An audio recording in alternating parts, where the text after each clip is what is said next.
Harapan sidang offline yang tertahan. Dari balik jeruji Nusa Kambangan, Amar Zoni menyampaikan permintaan yang mengguncang ruang sidang.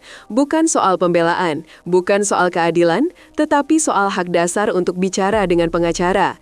Dalam sesi virtual yang berlangsung Kamis, 6 November 2025, Amar memohon agar sidangnya dilakukan secara offline. Ia tak minta perlakuan istimewa, hanya kesempatan untuk membela diri dengan layak. Saya mohon sekali lagi untuk bisa di-offline-kan eksepsinya majelis, ucap Amar dengan suara yang terdengar lirih tapi tajam. Permintaannya bukan tanpa alasan. Selama ditahan, ia belum bisa melakukan video call, belum bisa menelpon, bahkan akses komunikasi dengan kuasa hukum pun terputus. Ini bukan sekedar kendala teknis, ini soal hak hukum seorang terdakwa. Di saat banyak orang bisa berkomunikasi secepat sentuhan layar, seorang warga negara justru harus memperjuangkan kebebasan untuk bicara. Ironis tapi nyata. Dan disinilah titik awal drama pengadilan Amar Zoni kembali mengguncang publik. Belum bisa telepon pengacara, hakim pun terdiam. Ketika Amar mengungkap bahwa dirinya belum bisa berkomunikasi dengan pengacaranya sejak berada di Lapas Nusa Kambangan, suasana sidang pun mendadak hening. Ketua Majelis Hakim yang awalnya tegas memimpin jalannya proses, tampak sejenak terdiam.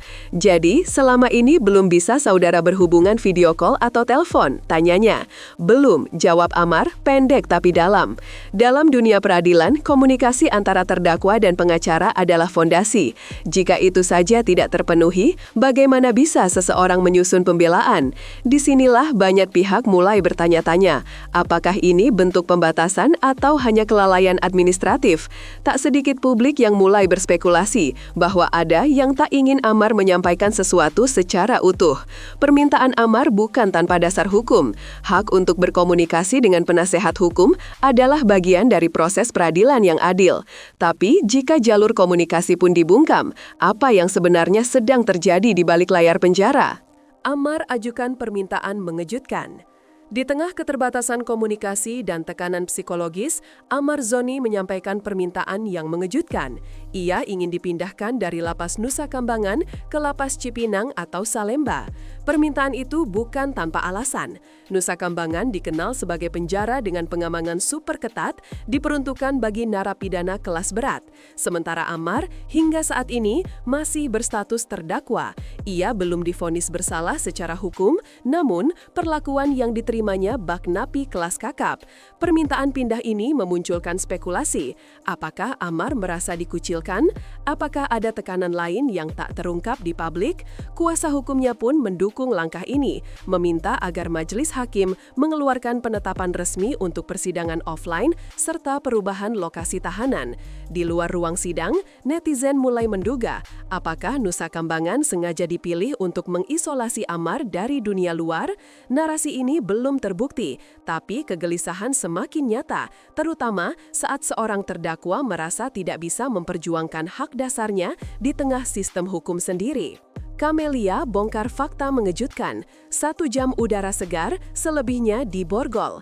Dalam wawancara usai sidang, kekasih Amar Zoni, Dr. Camelia, menyampaikan fakta mengejutkan yang memperkuat keresahan publik. Dengan suara tertahan, ia mengungkap bahwa Amar hanya diberi waktu 1 jam sehari untuk menghirup udara segar. Selebihnya, hidupnya berada di ruang tertutup, dipindahkan dari sel ke ruang sidang virtual dalam kondisi di borgol.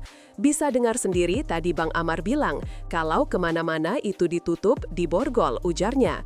Pernyataan ini membuat banyak pihak mempertanyakan, apakah perlakuan seperti itu layak bagi seorang terdakwa yang belum divonis bersalah. Di mata publik, ini bukan hanya soal prosedur penjara, tapi soal kemanusiaan. Dalam sistem hukum modern, asas praduga tak bersalah seharusnya jadi prinsip utama. Tapi, jika terdakwa diperlakukan seolah sudah terbukti bersalah, kemana kita harus mencari keadilan? Pernyataan Camelia ini menjadi salah satu momen paling emosional dalam proses hukum Amar, menyentuh tapi juga mengguncang keyakinan publik terhadap sistem yang ada. Saya belum bisa bicara dengan Bang Amar. Bukan hanya Amar yang terisolasi. Adiknya, artis muda Aditya Zoni, juga mengaku belum bisa berkomunikasi dengan kakaknya sejak dipindahkan ke Nusa Kambangan. Dalam pernyataan yang disampaikan usai sidang, Aditya tampak menahan emosi. Seperti yang tadi bisa dilihat, itu kondisi Bang Amar. Harapan keluarga cuma satu, agar dia bisa hadir langsung di persidangan, ujarnya. Kata-katanya sederhana tapi penuh makna. Di tengah gemuruh proses hukum, ada satu keluarga yang merasa kehilangan akses pada salah satu anggotanya. Ini bukan hanya kasus narkoba, ini tentang manusia yang terputus dari keluarganya, dari pengacaranya, dari hak dasarnya untuk membela diri. Permintaan untuk sidang offline bukan soal kenyamanan, tapi soal kebutuhan. Dan ketika suara seorang adik pun tak bisa menjangkau kakaknya di balik jeruji, publik pun mulai bertanya, apakah sistem ini sedang berjalan sesuai jalurnya atau justru sedang melenceng dari rasa keadilan itu sendiri? Eksepsi pribadi Amar tertahan, alat tulis pun tak dimiliki.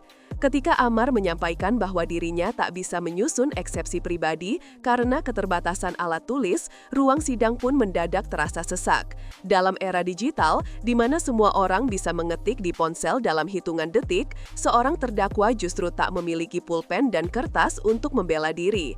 Di hadapan majelis hakim, Amar tak hanya menyampaikan permintaan teknis. Ia mengisyaratkan bahwa akses fundamental untuk menyusun pembelaan pun dibatasi. Eksepsi adalah hak hukum terdakwa untuk menanggapi dakwaan jaksa. Tapi bagaimana bisa menyusun pembelaan jika tak ada sarana? Ini bukan hanya masalah administrasi penjara, ini menyentuh inti keadilan.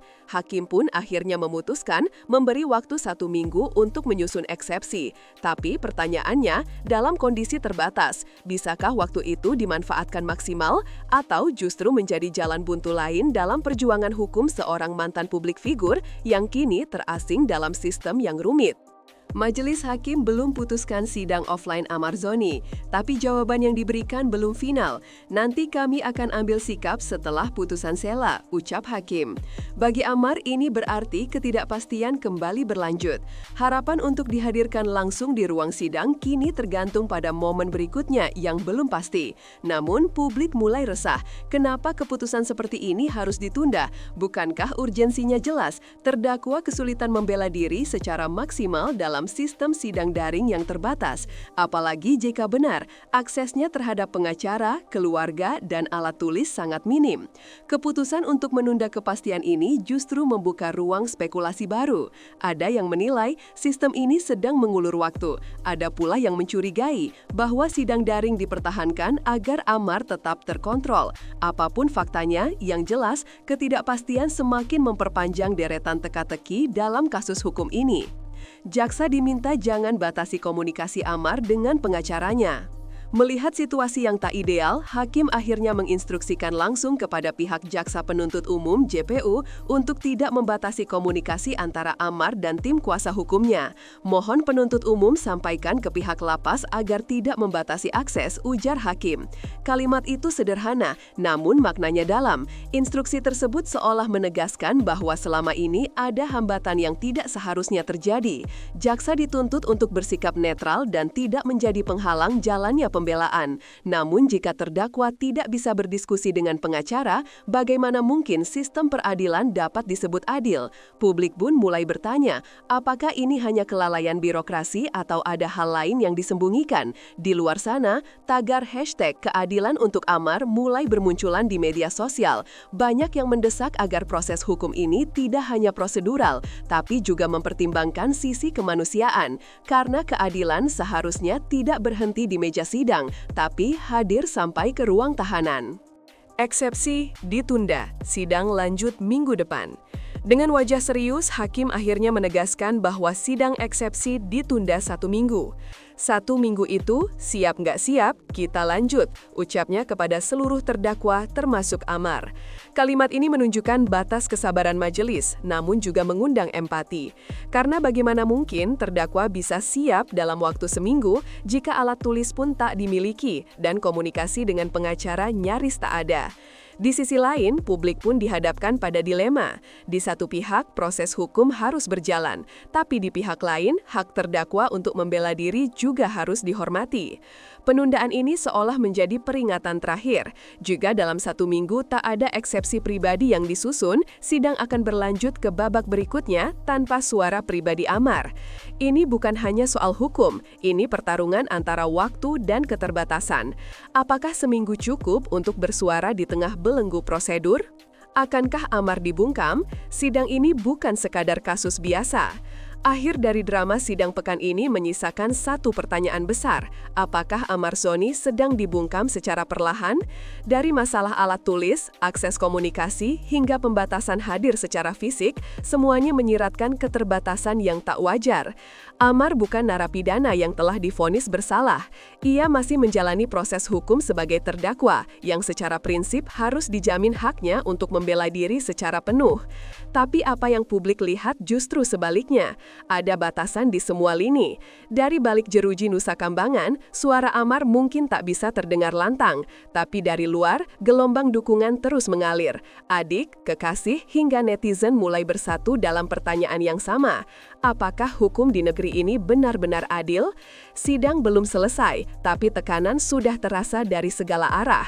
Dan publik kini menanti satu hal, kebenaran yang tak dibungkam oleh prosedur.